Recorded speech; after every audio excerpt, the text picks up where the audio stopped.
Good morning, hockey fans. This is Stephen Heisler with HeisHockey.com, the Victorious Hockey Company, and the Junior Hockey Discussion Group on Facebook. You are watching the Junior Hockey Morning Show. We are on the World Sports Broadcasting Network, WSBN.TV, Facebook, Twitter, YouTube. This morning's article on HeisHockey.com may be a little rough, maybe a little too corrosive for some taste, but what I'm saying today has to be said. Today is Thursday, September 7th, 2023, and I think the 2023-24 season will produce the first time that I can remember where a hazing incident results in a player or coach being led out of the hockey rink in handcuffs. That's where we are. Today's article is titled Hazing for Dummies. Yes, it's that time of the year again. AAA and junior coaches or teams, players, are starting to get comfortable as some of the old fun and games begin to make their way back into the mix. Let's be really clear here. Players that insist on the continuation of the kangaroo court and hazing rituals will find themselves on the outside looking in. Coaches, team owners, managers, equipment guys that allow, condone, facilitate, and overlook the baloney will have their future in the game, will find their future in the game extremely limited. I find it especially comical when teams become more concerned about plugging the information holes than they are about correcting the issues. How do these donkeys think that's ever going to work when the average roster for junior hockey is about 45 players cycling through over the course of an entire season? Do you really think that, hey, you know what, you guys, we got to get rid of this kid. He's talking. That's your fix. You don't want to address the problem. You want to find out who's yapping about it, who's telling on their teammates, who's telling mommy and daddy. That's the wrong approach. How about just stop the bullshit already?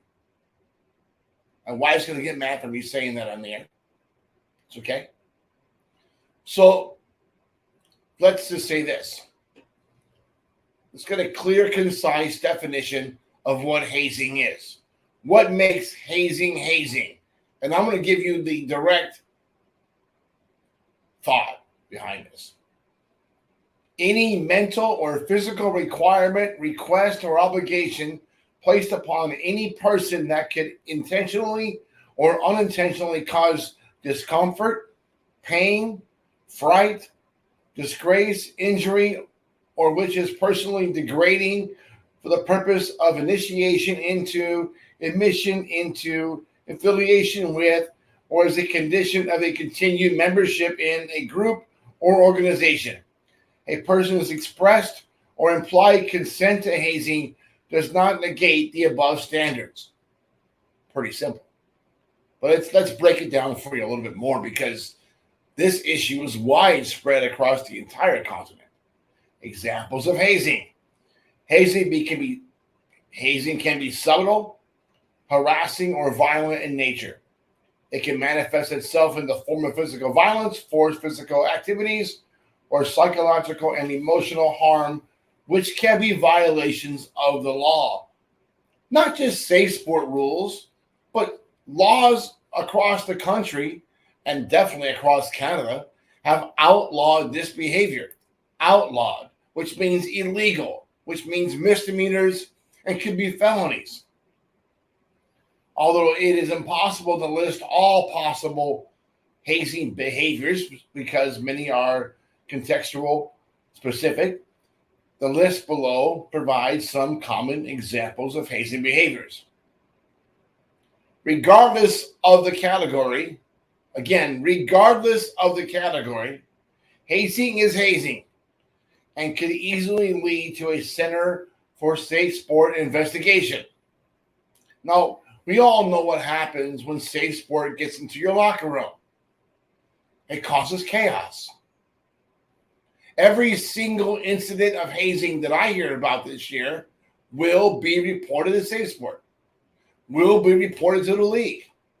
If you are in a league or that's outside of USA Hockey, every incident will be reported to your commissioner and or local authorities. Every incident that I hear for the entire season will be reported. Subtle hazing. Subtle hazing refers to activities that are often taken for granted or accepted as harmless or meaningless. There is an emphasis placed on a power imbalance between new members of a team and veteran players. This leads to activities or attitudes that breach reasonable standards of mutual respect. Examples may be requiring new players to perform unnecessary tasks or duties, require extra physical work, sit-ups, push-ups, sleep deprivation, the assignment of meaningless tasks, require greetings, required carrying of certain items like hockey bags, required walking to groups in a certain area, restriction of communication. Harassment hazing, a little bit different, it confuses, frustrates, and causes undue stress for new players. Yelling or screaming, personal servitude, lineups for purpose of interrogation, demeaning or intimidation, wearing of embarrassing or uncomfortable clothing, assigning pranks such as stealing, painting objects, or harassing other teams, forced confinement with loud music, being dropped off somewhere and forced to find their way back. These are all illegal activities, kids. These are not fun and games. These are now crimes in many areas. Violent hazing. Here we get into our little area of felonies. Before we're talking about misdemeanors, now we're talking about some felonies. Capturing or kidnapping, total or partial nudity, compelled sexual activity, pushing, shoving, tackling, or other physical contact, forced consumption of any liquid or food, often involving alcohol or gross food combinations, paddling or whipping. Hello, Sheridan Hawks. Branding, cutting, labeling, or shaving parts of the body. Still unsure if it is hazing?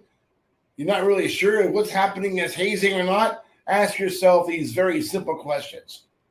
Would I feel comfortable participating in this activity if my family were present? Would a team owner or league commissioner disapprove of this activity? Am I being asked to keep the activity a secret? Am I doing anything illegal aside from the hazing? Does participation in any activity violate my values of myself or my team? Is it causing emotional distress or stress of any kind to me or others? If you answer yes to any of these questions, please contact me directly. I promise to do everything possible to stop the baloney from continuing while helping you and your family secure a full release and get to a different team. In today's HeisHockey.com article, which is free to access, there's a link to exactly what Safe Sport considers hazing and how the response should be done. Listen, it's not fun and games. It's not tradition. It is stupidity. It is crap.